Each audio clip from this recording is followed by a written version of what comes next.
introduce Dr. Joe Reese, and he's going to talk to us about Paradise Lost.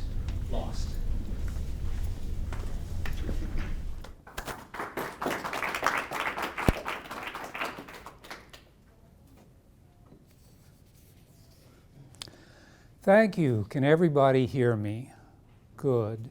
Probably need to talk just a little bit about how I came to teach Milton's Paradise Lost, and I did that because while I was at Spelman College in Atlanta, I was hired to be the coordinator of a world literature course, and one of the things that we always taught was Paradise Lost. This is a kind of a tough work to teach to undergraduates because it's a long work. We had a lot of works to do in one semester or so. And the language, written in 1650 or so, the language is kind of tough. So what we tried to do was find certain episodes in Paradise Lost that would be of particular interest to undergraduates. And I want to go over those today. Maybe we can even get some discussions going. One of the big problems with people is that you live your life from day to day, you go to church, you're Christians, you're whatever, and you tend to ask yourself, what does somebody who writes in 1650 have to do with my life? In fact, a lot of Spelman College students were saying, why are we interested in the writings of old, dead, white men? Well, those writings have a lot to say, and I think we're going to try and look at a few of them today. But before we do it, probably it's useful to go over just a few key dates in Milton's life. He's born in 1608, the son of John Milton Sr., who was disinherited by his father because of his strong Protestant views. And of course, this is going to be a big factor in Milton's life for all of his life. He is a Protestant. He's going to always be coming up against Catholic authorities, and he's always going to be saying, what's wrong with the Catholic Church? What does Protestantism mean? He's going to be a life of fighting and rebelling against those kind of issues. But he was born in 1608. His father was a scrivener. And a scrivener was a person who could read or write or wrote letters to court and legal documents. Scriveners were people who made their living by writing or copying written material. That's what Milton's father did, and he made a good living. He was quite literate. He gave his son an excellent education.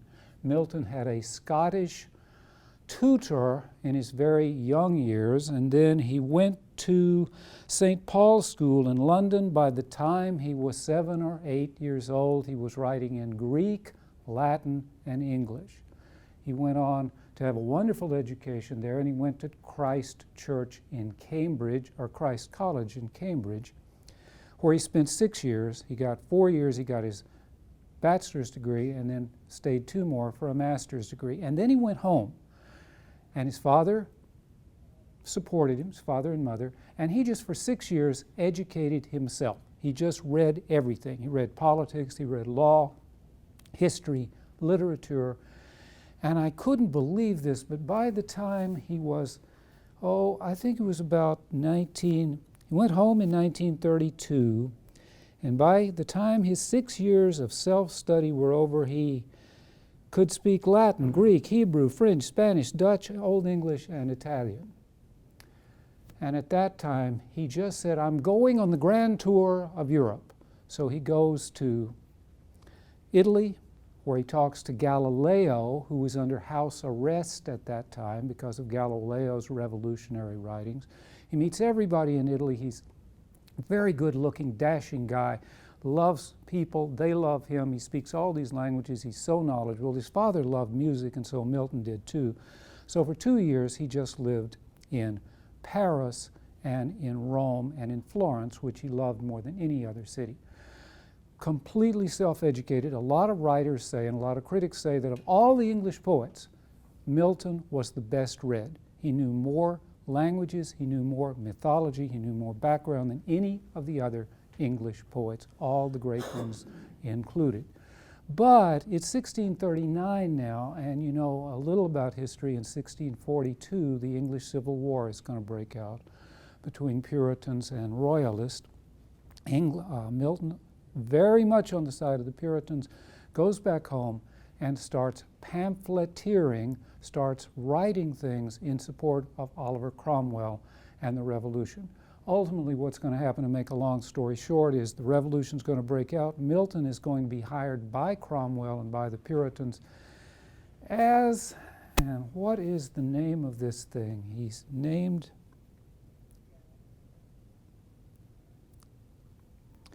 Secretary of Foreign Tongues. So his job is to write everything that is written in the government, translate it to Latin, and send it to as many countries as possible. So he's always writing in a foreign language. While this is going on, and I find this a little bit difficult, but it's true, in 1642, Milton paid a visit to a manor house, Forest Hill. He is 34 years old, and returned to London with a 16-year-old bride, Mary Powell. She lived with him for a month, then returned to her family and stayed with that family for 4 years and didn't come back to Milton.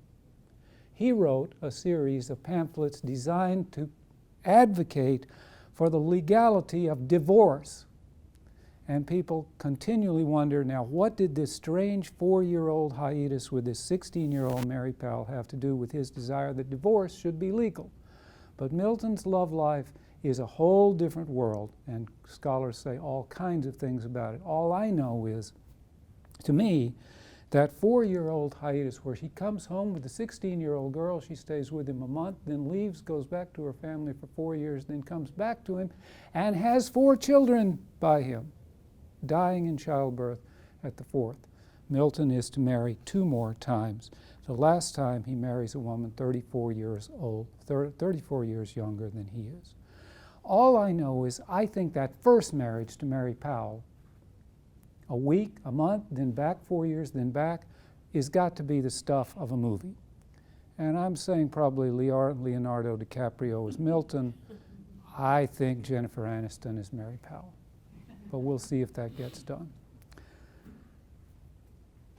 Cromwell dies in 1658, and the Protestant Reformation, the whole Cromwell government dissolves into factionalism and fighting, and the Restoration happens in 1660. King Charles comes back to power. Milton is imprisoned, and before that has happened, in the 1650s, as he's writing all these things in Latin, he goes blind.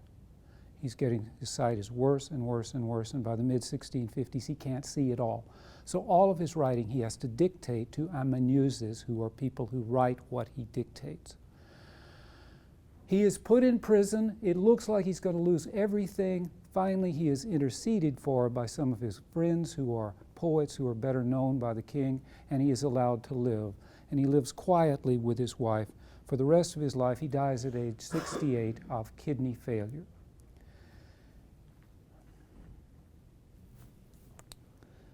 Paradise Lost was composed by the blind and impoverished Milton from 1558 to 1664. He's broke while he's writing it, and on 27 April of 1667, he sold publication rights to the poem to the publisher Samuel Simmons for £5.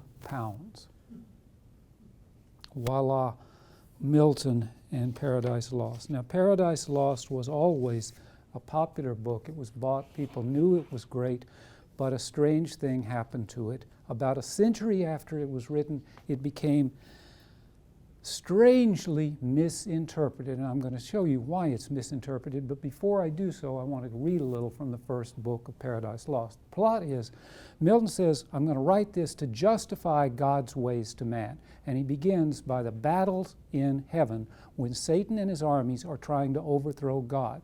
God wins, throws Satan physically out of heaven, and this Paradise Lost begins with Satan speaking to the arch-fiends who have fought with him there after dubious conflict on the plains of heaven. They're now in hell.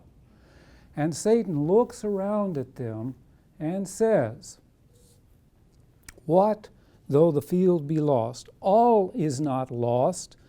The unconquerable will and study of revenge, immortal hate and courage never to submit or yield." And what else is not to be overcome? That glory shall never God's wrath or might extort from me. 2, bow and sue for grace with suppliant knee, and deify his power, that were an ignominy and shame beneath the downfall. He goes on, they talk, these speeches come on, and he says to an angel beside him, fallen cherub, to be weak is miserable, doing or suffering, but this to be sure, to do good, aught good, never will be our task, but ever to do ill our sole delight, as being contrary to his high will whom we resist. If then his providence out of our evil seek to bring forth good, our label must be to pervert that end, and out of good still find means to evil. Finally, he ends with, I guess, probably some of the most moving and vital and well-known lines in English literature. Farewell, happy fields where joy forever dwells. Hail, horrors. Hail, infernal world, and thou profoundest hell, receive thy new possessor. One who brings a mind not to be changed by place or time. The mind is its own place, and in itself can make a hell of heaven or a heaven of hell. What matter where, if I be still the same? And what should I be, all but less than he whom thunder hath made greater? Here at least we shall be free. The Almighty hath not built here for his envy, will not drive us hence. Here we may reign secure, and in my choice, famous lines coming up. To reign is worth ambition, though in hell. Better to reign in hell than serve in heaven. Famous lines. And after he wrote those, he took the rest of the day off. The strange thing that happened, though, is that after about 100 years after Milton wrote this, a literary movement, an artistic movement began. It was called Romanticism. Generally, if you speak and study English Romantics, you study Wordsworth, Coleridge, Blake, Byron, Shelley, Keats. Romantics idolized nature. The Romantics hated formal learning. They loved freedom, and they loved revolution. And one of them, William Blake, in his Marriage of Heaven and Hell, said, you know what Milton did? He messed up. He made Satan a hero. He wanted to make Satan the devil, evil incarnate. But if you read those lines, Satan is the hero of the work. And we read them and we say not, oh, shame on you, Satan, but we say, right on, yes, yes. And that's what the Romantics did. Shelley loved Satan, said he's a much greater creation than God ever could be in the poem. And the last of the great Romantics, Lord Byron, George Gordon Lord Byron, who was famous throughout Europe, a beautiful, handsome man who loved revolution, who idolized Napoleon, created what was called the Byronic hero. This hero covers 19th century literature. If you read Jane Eyre, Mr. Rochester, the Byronic hero always has some dark secret. He's done some horrible crime far in his past, and he will never, never get it off his conscience. But he hates authority. He hates authority, and he fights for revolution, and he fights against oppression. Byron loved Satan, and this whole generation of writers saw Satan as the fighter for freedom, as the hater of despotism, and the whole interpretation of Paradise Lost came to be, Milton screwed up. He made Satan a hero and not a villain. But that's wrong. They're just wrong, wrong, wrong. They didn't read the poem, not the whole poem. And it is now for you to learn the real truth, because I'm going to read you the poem, or at least the crucial part of the poem. Satan, after giving all these great talks, decides the way that he can hurt God the most is to destroy God's newest creation, mankind. So he's going to go to the Garden of Eden and he's going to seduce Adam and Eve and make them disobey God, and that's going to hurt God. So he goes to the gates of hell, and there he finds two creatures, and we see a famous and incredible allegory. An allegory is just a story involving symbols that replace human beings. In other words, we have human beings portraying things like anger, envy, hate, and these characters act out a story. That's what we mean by an allegory. So when he gets there, he finds two horrible, monstrous shapes guarding the gates of hell.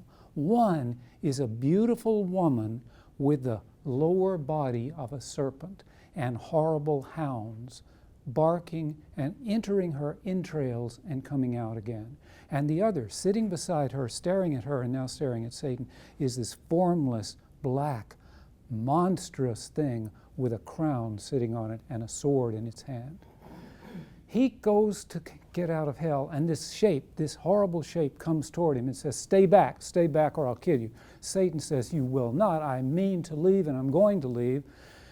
And at that moment, they're about to fight, have a horrible fight. And the woman, the creature that looks like woman and serpent, looks at Satan and says, O son, what intendest thou do against thy own offspring?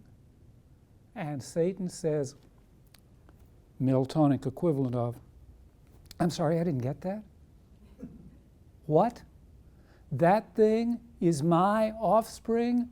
And then she tells this incredible allegory. She says, don't you remember what was happening?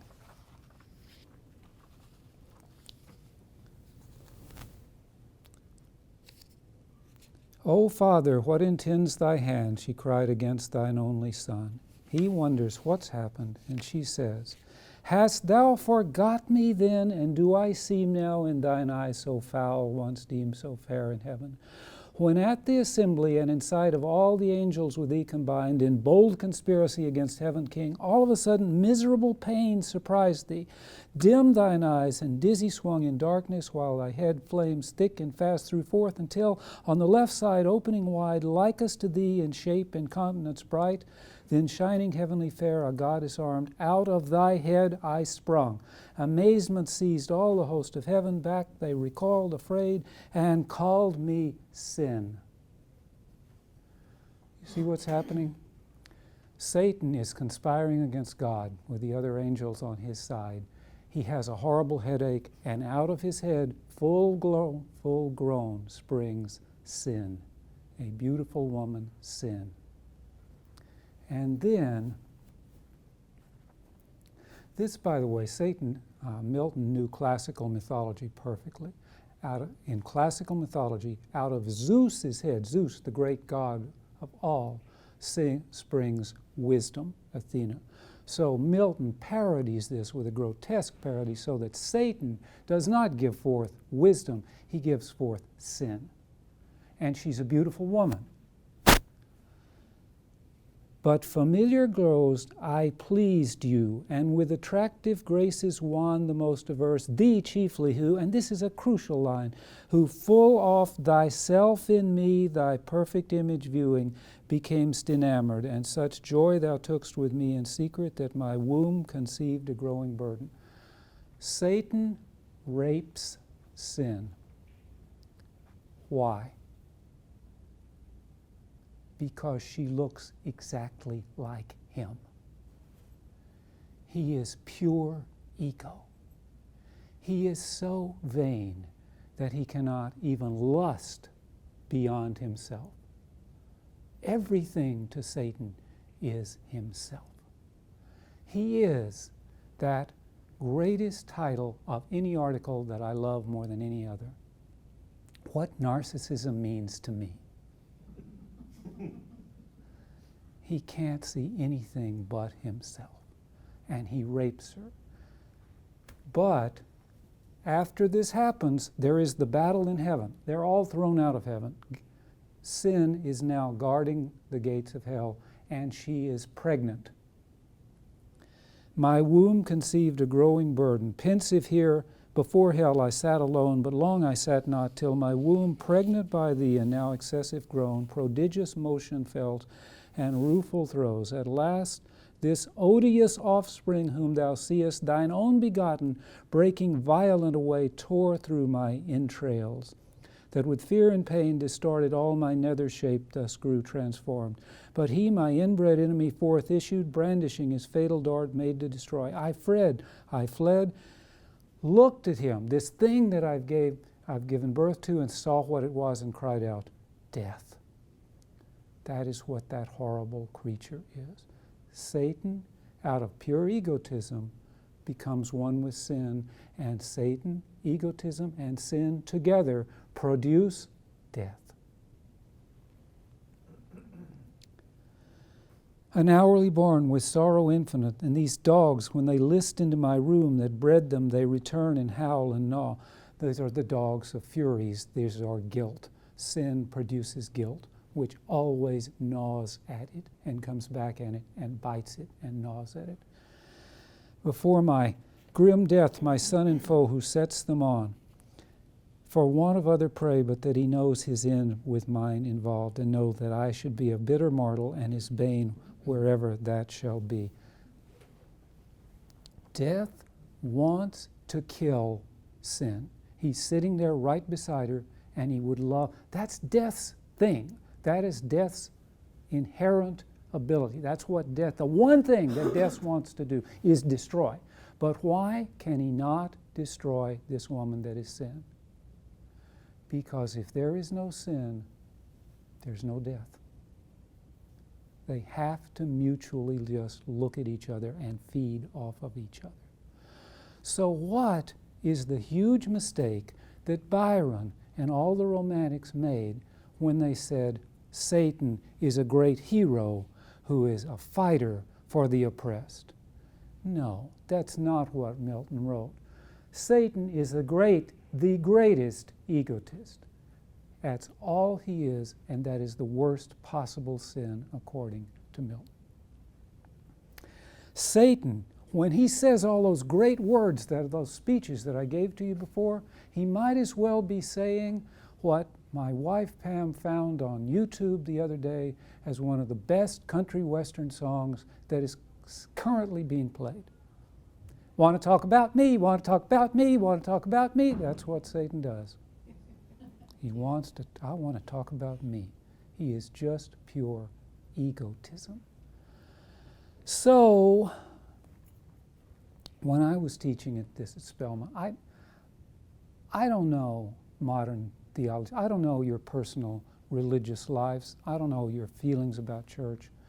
But I do think every now and then we need to ask this question. Why do you go to church? Why did you become a Christian?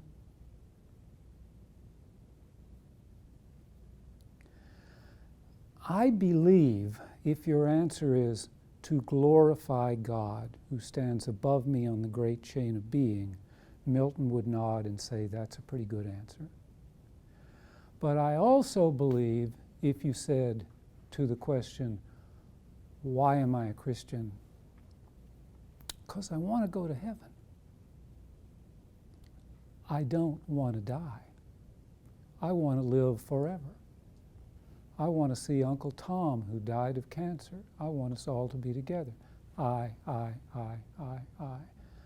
I think Milton would say, that's vanity. And look at what vanity did for Satan. That's not the key to Christianity. But then again, I don't know. So much for the romantic myth of Satan. Another question, though.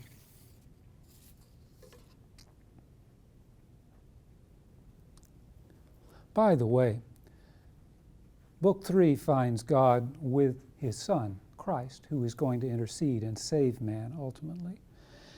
And he says,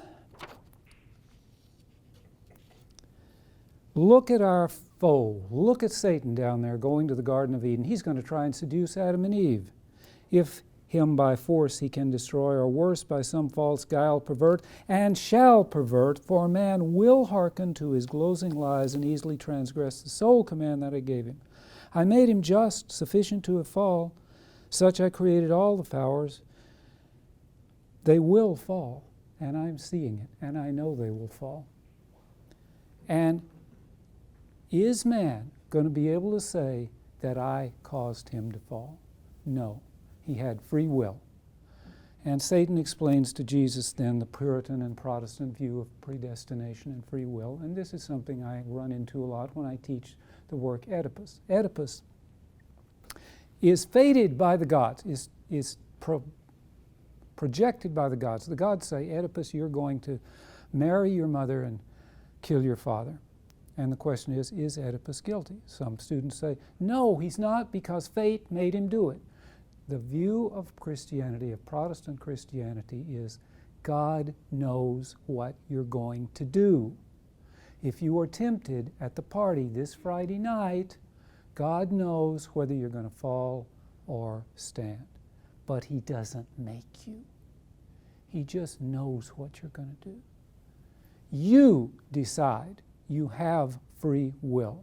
And if God says, I'm just going to make you do it, then sin, freedom, all of these morality would have no bearing at all. They'd have no meaning because you would just be puppets on a string. So this is where Milton says the standard Puritan feeling about it. God is omniscient. If not omniscient, then not God. But God doesn't make you do one thing. You decide. And that's Milton's beautiful statement of that philosophy. Now, many things happen throughout the course of the poem, but we get finally to the greatest of the books, of the 12 books of Milton's Paradise Lost, and that is book 9, in which Satan comes to Adam and Eve, and really comes to Eve and seduces her and makes her sin. But it begins by Eve coming to Adam and saying, Adam, she has a lot of stuff that she says here, but she basically says, Adam, you know what we need to do? We need to split up. God has made us tend the garden. That's our job. Pray, praise God, and work to keep this garden free of weeds. But we're spending so much time talking with each other that we're not getting all the weeding done. So let's split up. Adam says, not so fast. Soul Eve, associate to me, offspring of heaven and earth, beautiful, wonderful Eve. That's not a good idea.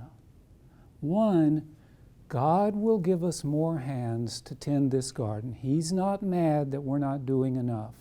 But didn't you overhear? We have an adversary called Satan, who wishes to work us woe, and he will come and he will tempt us, and we'd better stay together, or he's going to outwit us. Eve doesn't buy that, shakes her head and says, offspring of heaven and earth, that such an enemy we have who seeks our ruin, I overheard when the angel told you, but that do you really doubt my mind and thinking ability so much that you don't think I can recognize Satan?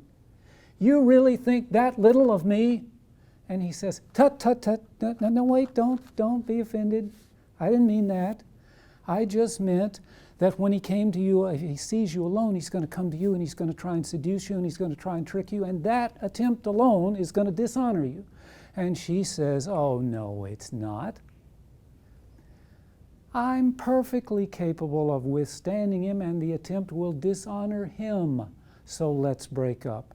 And Adam says, no, because Satan is really, really clever, incredibly clever. He is so subtle that he could fool the other angels into rebelling against God. Reason he made fair, but Some things are so subtle that they can misinform the will and misinform the reason, and Satan is one of those things. We have one chance, Eve, to somehow realize what Satan's doing, and that chance is we got to stay together. And Eve says, if this is our condition, if we are made so imperfect that alone, each individual human being, we can't recognize and defy Satan, then we are slaves. We are not even free here in this garden. And Adam says, I think you're wrong. But if you want to go that much, go. Because I don't want you here with me feeling like a slave. And she goes. And boy, that's a mistake. That is such a big mistake. Satan has been whispering in her ear through her sleep the whole time. Satan comes to her and says, in the form of a serpent, and tempts her in this beautiful way that he's going to do. But my question again, going back to, let's talk about today, Christian theology, Sunday school class, and I want to know your opinion of this question. Do you think all people at some point in their lives are tempted to do something that's wrong, that's sinful? Thanks. Okay, then here's my question. Do you always know the difference between right and wrong? I'm not saying immediately, but I'm saying if you pray, if you really think, if you go into the quiet place and say, tell me what's right and wrong. And I'm not talking about some things you know that are wrong and you just give in. I'm going to have the fourth slice of pizza. But for the tougher questions, do you always know the difference between right and wrong? Yes. Think so? I don't think so. Well, there we are. It's either yes or no.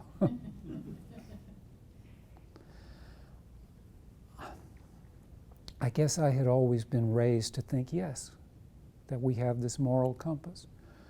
But if you read Milton, and I don't know, but I believe how I interpret Milton, I believe Milton's answer to this question is no. Because if you think that, then you are ignoring that Satan is subtle indeed. He is smarter than we are. And he can trick us and make us think the voice of God is something that it's not. Oh, I'll hearken to the voice of God and do this thing, and it might be what Satan wants you to do. I believe that's what Milton is saying. So how do we defend ourselves?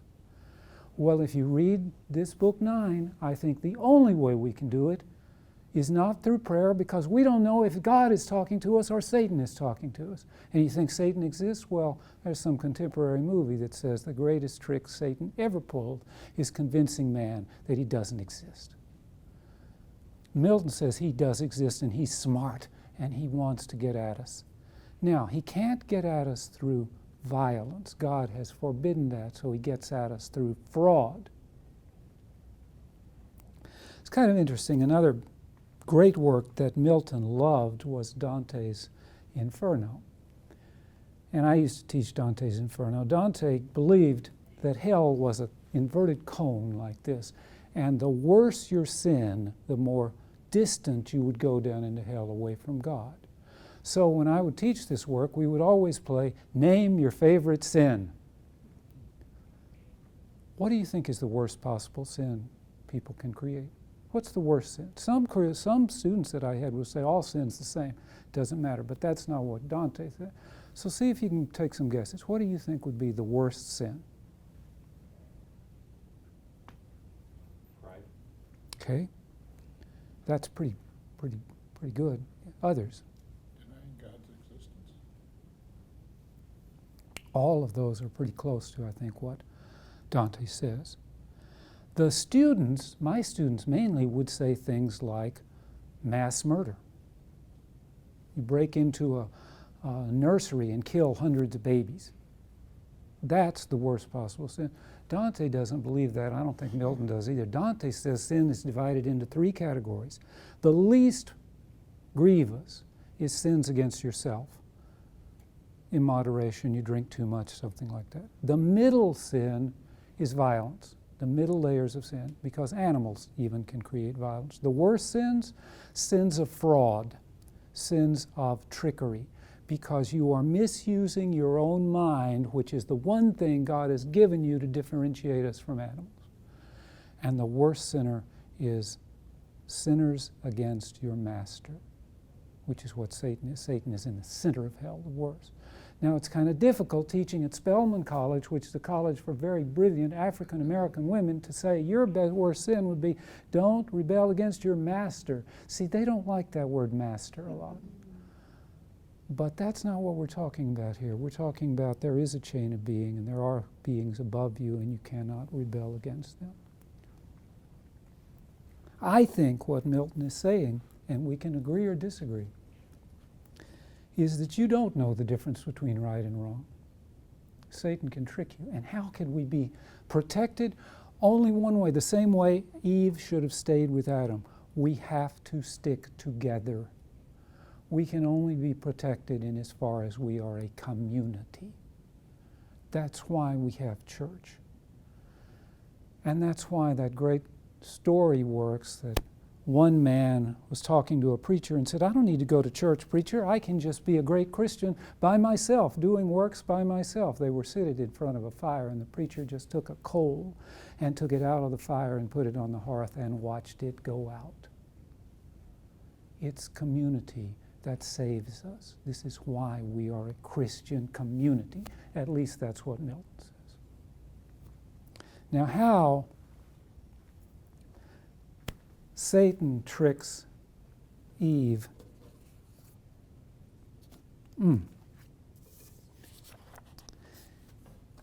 He does it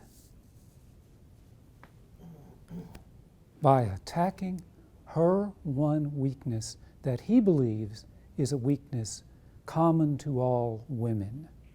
They are, in Milton's eyes, illogical.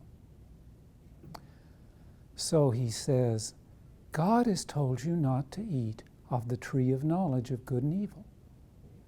Now that couldn't be right. He couldn't, whatever told you that was not God, because let's be logical.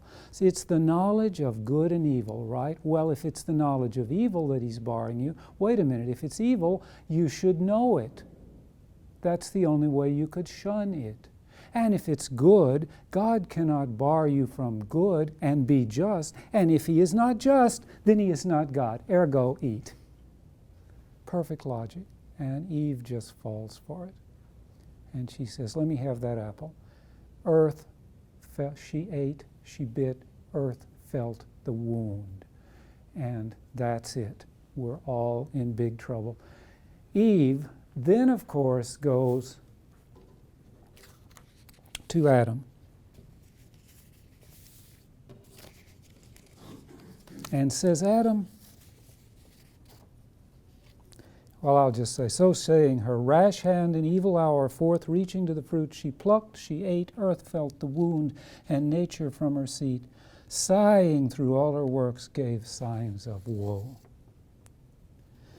She then goes to Adam and says, here's the fruit. I ate it, and I filled with knowledge of good and evil. And Adam says, sorry. Do!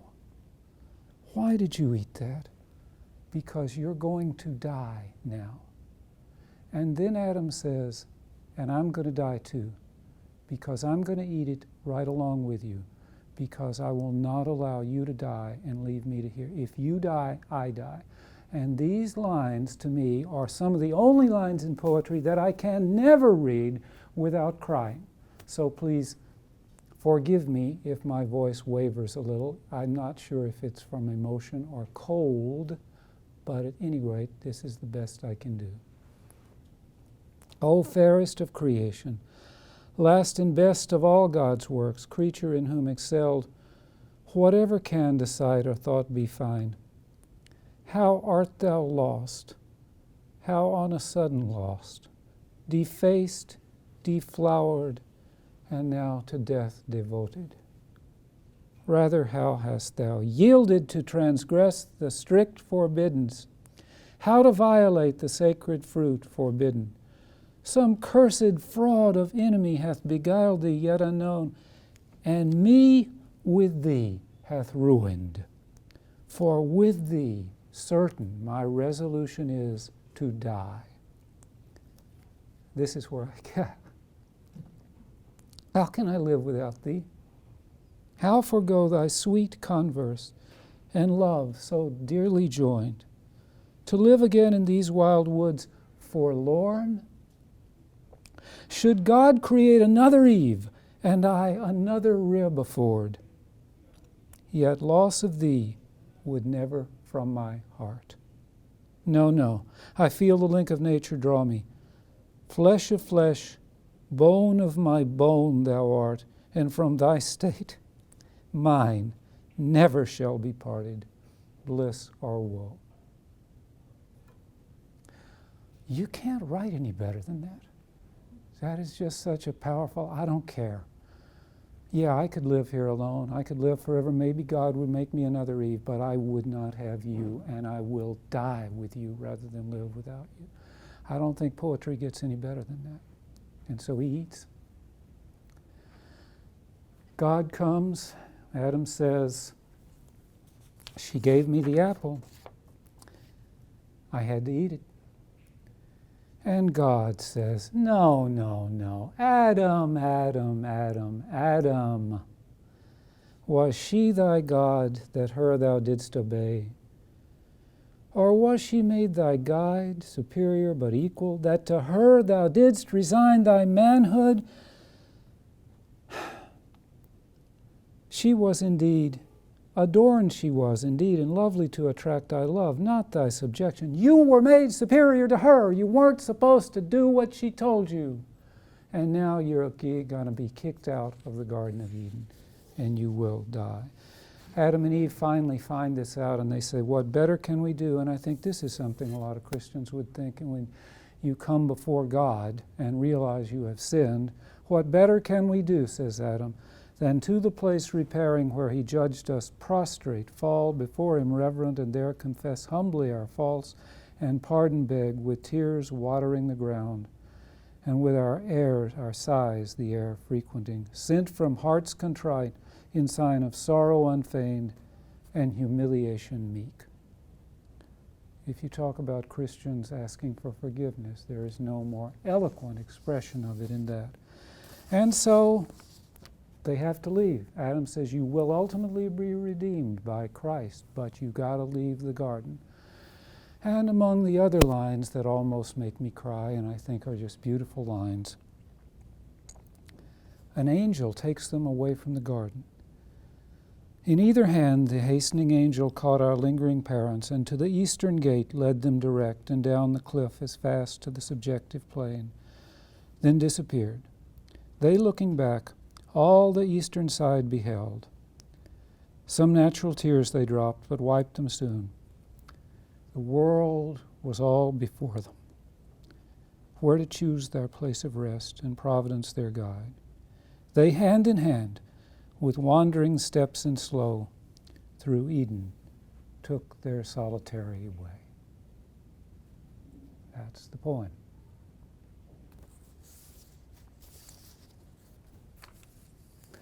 So I have a couple of questions.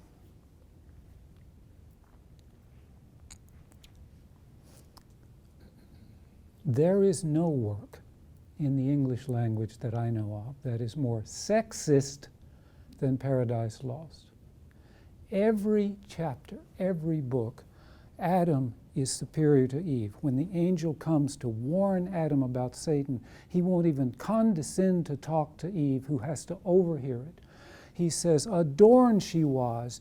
I just made her to be pretty. I made you to be smart. What do you do if you're teaching Paradise Lost and a student, it could be either gender, but it could be a woman certainly, saying, I don't want to read this. It offends me because it is flagrantly sexist. What do you do when you have a student who says that?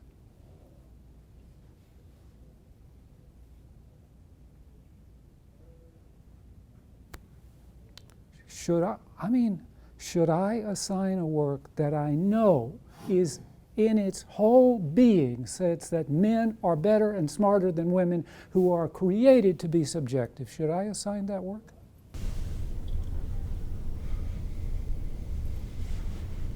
What do you think? Yeah. I think that while assigning it, you have to explain to them, like, the time of the culture and how in that time women didn't have a say. That's a great answer. It's a great answer, and I buy it 100%, but what if the student then says, I find that time in period, in history, offensive? It still offends me. Don't just tell me it's the way. It's the same as teaching Huckleberry Finn, which has the N-word sprinkled all the way through it, and you can say to students, yeah, but see, that's the way they were in 1860 or so, and if the students come back to you and say, yeah, and I hate it, don't depends on when the drop deadline is. You could tell the student maybe they need to take another course. You know, you get to that point. Then the other way to read it is, and I had this happen at Spelman, we were allowed to teach Shakespeare at Spelman to African American women, but only if we could teach Othello and talk about how racist Othello was treated.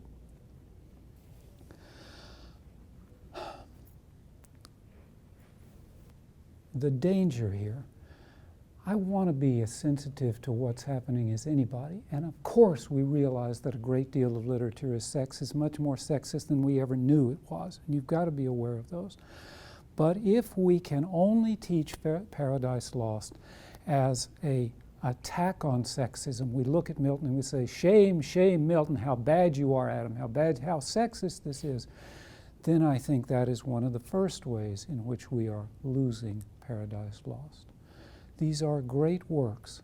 They are sprinkled back through our decades, centuries. They are the best of us telling us we're not alone, and here's how these problems can be solved. And if we only amplify and see the sexism, the racism, whatever, then we're losing the works. The other kind of way that Paradise Lost, though, can be lost. I had a men's group that I was meeting at in Schaumburg, Illinois. There were men 30, 40, 50 years old who were engineers, who were intelligent men. They were reading a book that they had discovered called The Shack, I think, and in The Shack we find out that what seems to be evil is really universal good. We just don't see the whole picture. If we saw the whole picture, we would see that God is making this work for the best. Yeah, that's great, and they were very enthused about that. The problem is that idea is expressed beautifully in Alexander Pope's essay on man, which was written in 1700 or so. It goes back hundreds of years, and it just struck me, that's a big work, that's an important work, and none of these intelligent men have ever read it. How many people out there in society have read Paradise Lost? But we're still wondering about these questions. These books answer those questions. And to me, the problem that we're not seeing, that we're losing the works, doesn't have to do with the ignorance of the people out there. Maybe partially it has to do with us as professors, me as a professor. Because when I started being a professor, I was told in order to get tenure, you're going to have to publish. What are you going to have to publish? You're going to have to publish works that expand the field. You have to say something new about Milton. Things was written in 1650. How can I say something new about it? Well, I'm probably either going to say something trivial, or I'm going to write, in an attempt to say something new about Milton, I'm going to write something like this. Ready? From the English Journal of Literature and Letters. The conclusion Bersani draws from this aesthetic desire to present the ruins of meaning is neither historicizing nor culturally prognostic. He explains the immobilized act of consumption of art as a form of libidinal investment. Since one of the effects of being aesthetically immobilized is a sudden feeling of self-containment, the rhetors of impoverished art all experience their immersion into themselves. They adopt libidinal investment of egos and enjoy the situation when signification collapses. Because this situation revives the moment of narcissistic self-containment that once dominated the ontogenetic period before the acquisition of language, the driving force behind both comprehension and reception is simply a suspension of signification. The degree zero then is a form of art not entirely taken either by its questioning the authority or being preoccupied by its own breakdown. Right on. That's gibberish. It's just gibberish. But it's new and it's published. One of the problems I think we as professors have is that we make literature seem like it's a natural science. And one of the great sentences I ever read by a professor who disagrees with that says, no, no, no, think. In the natural sciences we learn, in the humanities we remember. Isn't it true that as professors looking to expand the field, we have forgotten how to remember? Our job is to teach people the old things that Milton says. We don't have to say anything new. Let's just see that our people know what's there, what's already been said. I didn't say anything new today. It's all there.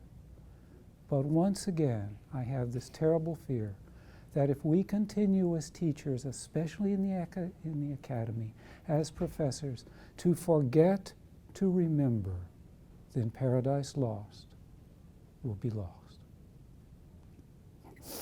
Thank you.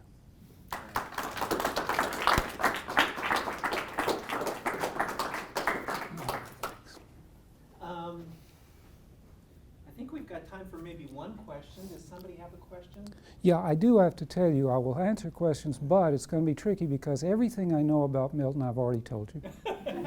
So, but yeah, I will. If you don't have a question, that's fine, but we have time for maybe one. Okay. What you've defined as Protestant theology in terms of God having foresight of sin but not being the cause of sin, I would think of that as being more specifically defined as Arminianism.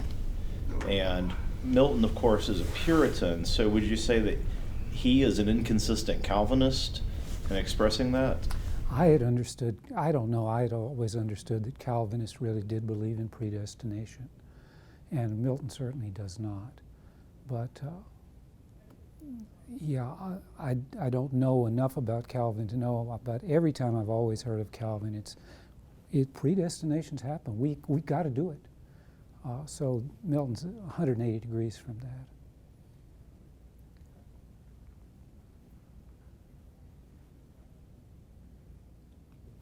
Thank you for the invitation. Thank you very much. Les personnages